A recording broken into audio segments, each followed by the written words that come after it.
श्री गणेशाय नमः। जय भोलेनाथ। दोस्तों, आप सभी को प्रदोष व्रत की हार्दिक शुभकामनाएं। दोस्तों, आज इस वीडियो में मैं आपको सुनाऊंगी शुक्र प्रदोष व्रत कथा। दोस्तों, हिंदू धर्म में हर माह के शुक्ल पक्ष और कृष्ण पक्ष की त्रयोदशी तिथि को प्रदोष व्रत रखा जाता है। इस शुभ दिन पर देवों के देव महादेव की पूजा आराधना का बड़ा महत्व है। धार्मिक मान्यता है कि प्रदोष व्रत रखने से भोलेनाथ भक्तों के सभी कष्ट दूर करते हैं, साथ ही सुख समृद्धि और खुशहाली का वरदान देते हैं। प्रदोष व्रत के दिन शिव जी की पूजा के लिए धूप, दीप, रोली, अक्षत, चंदन, समी का पत्ता, फल फूल, मिठाई, भस्म, धतूरा, बेलपत्र समेत पूजा के सभी सामग्री एकत्रित कर ले। प्रदोष व्रत के दिन सुबह जल्दी उठे, स्नान आदि के बाद स्वच्छ कपड़े पहने, मंदिर की साफ सफाई करें। इसके बाद शिव जी की पूजा करें और शिवलिंग पर जल चढ़ाएं। फिर सायकाल में भगवान शिव की विधिवत पूजा करें। शिवलिंग का जल अभिषेक करें। प्रदोष व्रत की कथा पढ़ें। शिवलिंग पर बेलपत्र, फूल, धतूरा, आग के फूल और भस्म अर्पित करें। इसके बाद शिव जी के बीज मंत्र ओम नमः शिवाय का 108 बार जाप करें। शिव चालीसा का पाठ करें और अंत में शिव गौरी समेत सभी देवताओं की आरती उतारें। और इस व्रत में भगवान शिव और माता पार्वती के साथ ही उनके पूरे परिवार की पूजा की जाती है। यह व्रत संतान प्राप्ति के लिए बहुत उपयोगी माना जाता है।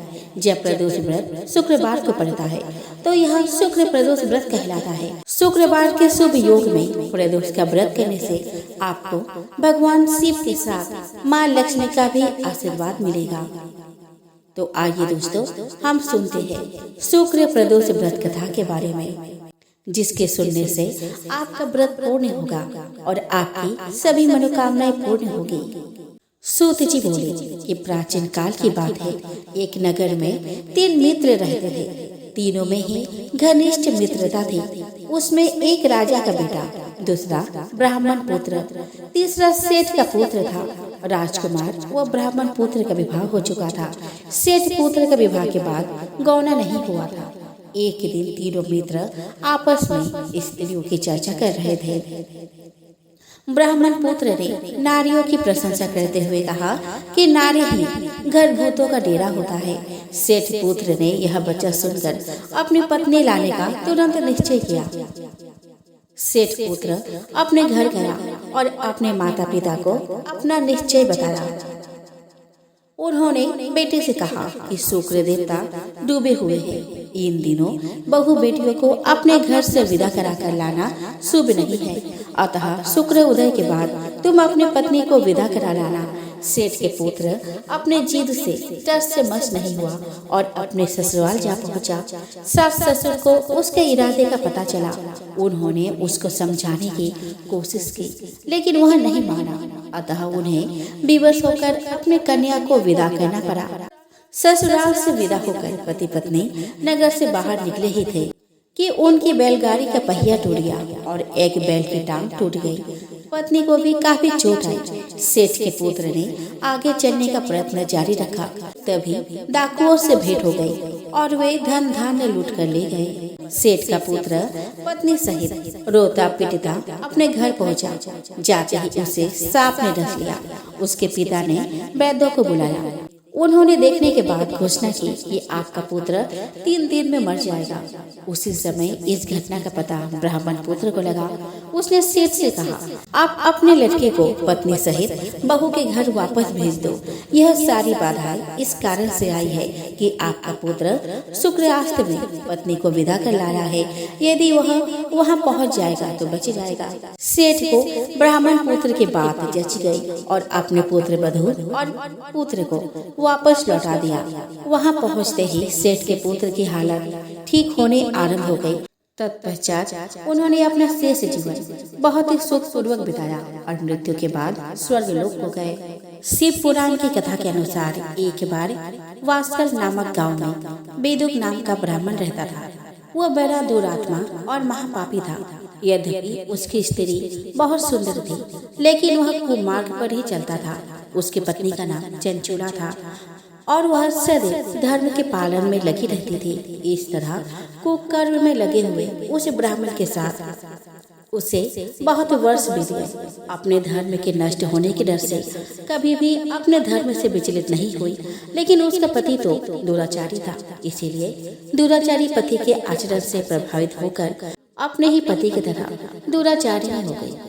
बहुत समय बीत जाने के बाद वह दूषित बुद्धि वाला दुष्ट ब्राह्मण समय के अनुसार मृत्यु को प्राप्त होकर नरक में चला गया। बहुत दिनों तक नरक के दुख भोगकर वह पापी एक भयंकर पिशाच हो गया।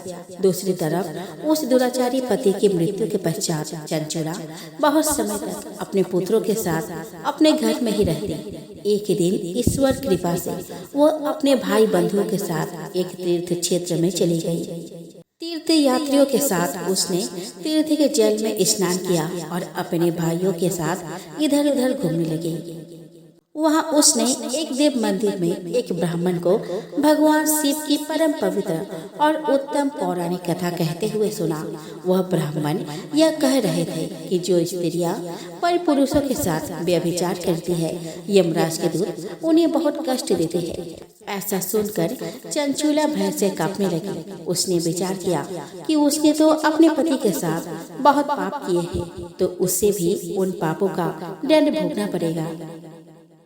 इसके बाद उसे चैन नहीं आया और उसने उस ब्राह्मण से विनती की कि हे प्रभु, मेरे ऊपर आप कृपा करें और मेरा उद्धार करें।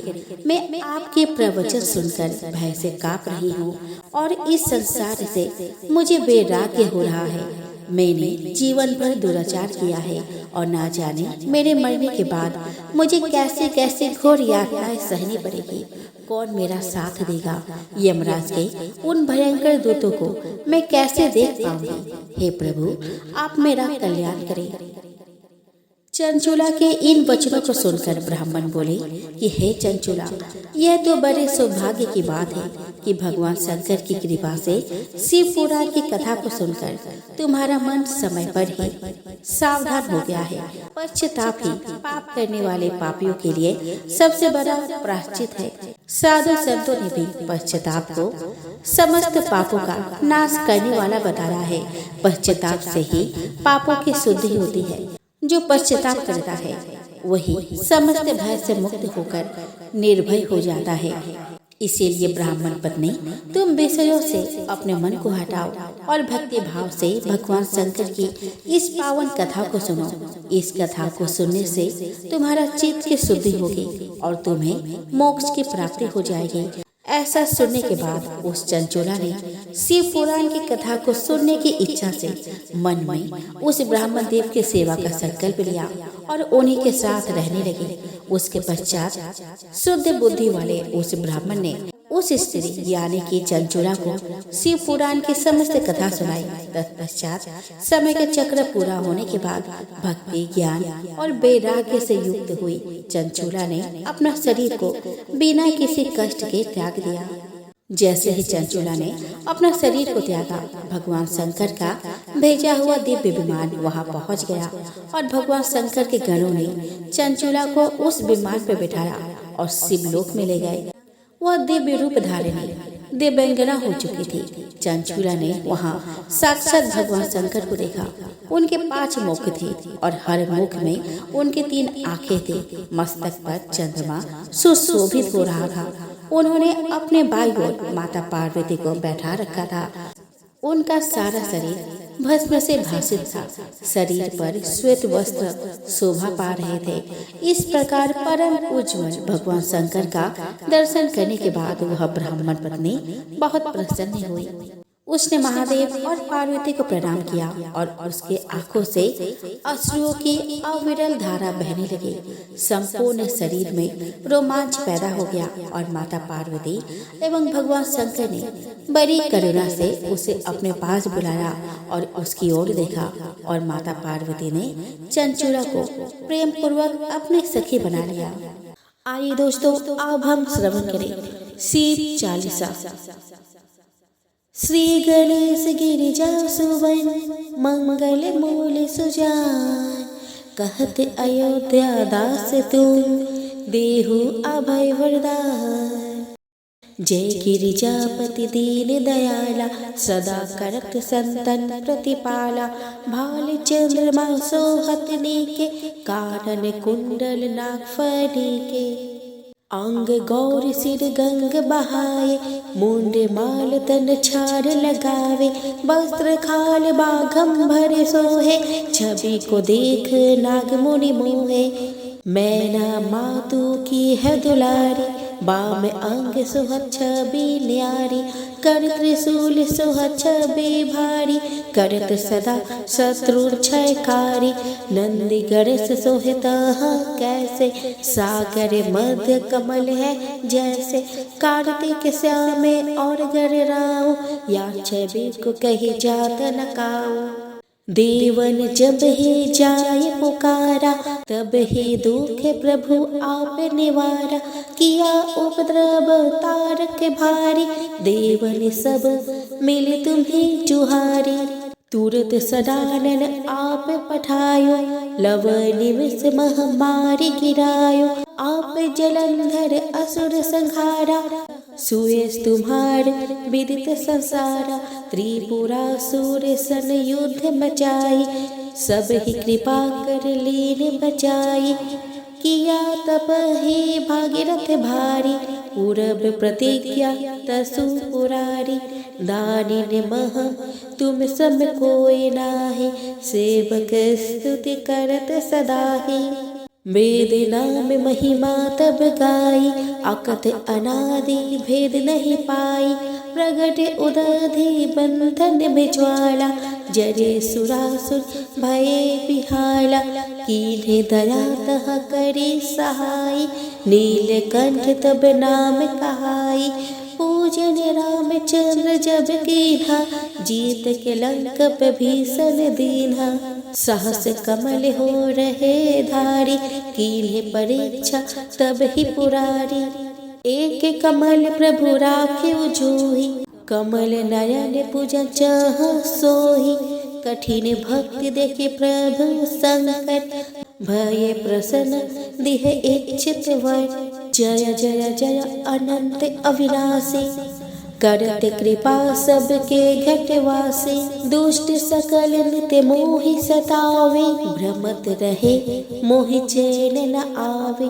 त्राहि त्राहि मैं नाथ पुकारो, यही अवसर मोहि आने उबारो। ले त्रिशूल शत्रुन को मारो, संकट से मोहि आने उबारो।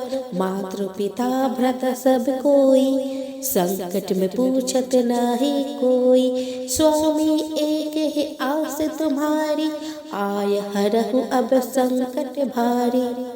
धन निर्धन को देते सदाही, जो कोई जाचे वो फल पाही। स्तुति के ही विधि करो तुम्हारी, छपहु नाथ अब चूक हमारी। शंकर हो संकट के नाशक, मंगल कारण विघ्न विनाशक। योगी यति मुनि ध्यान लगावे, नारद सारद शीस नवावे। नमो नमो जय नमो शिवाय, सूर्य ब्रह्मादिक पार न पाए। जो यह पाठ करे मन लाई, ता पार होते है शंभु सहाय। ऋणिया जो कोई हो अधिकारी, पाठ करे सो पावन हारी। पुत्रहीन करे इच्छा कोई, निश्चय शिव प्रसाद ही होई। पंडित त्रयोदशी को लावे, ध्यान पूर्वक होम करावे। त्रयोदशी व्रत करे हमेशा, तन नहीं ताके रहे कलेसा। धूप दीप नैवेद्य चढ़ावे, शंकर सम्मुख पाठ सुनावे। जन्म जन्म के पाप नसावे, अंतवास शिव पूरे में पावे। कहे अयोध्या आस तुम्हारी, जानी सकल दुख हरहु हमारी। नित्य नेम कर प्रातः पाठ करो 40। तुम मेरी मनोकामना पूर्ण करो जगदीश। मगसर छठी हेमंत ऋतु, संवत 64 जान। स्तुति 40 से बही पूर्ण कीन कल्याण।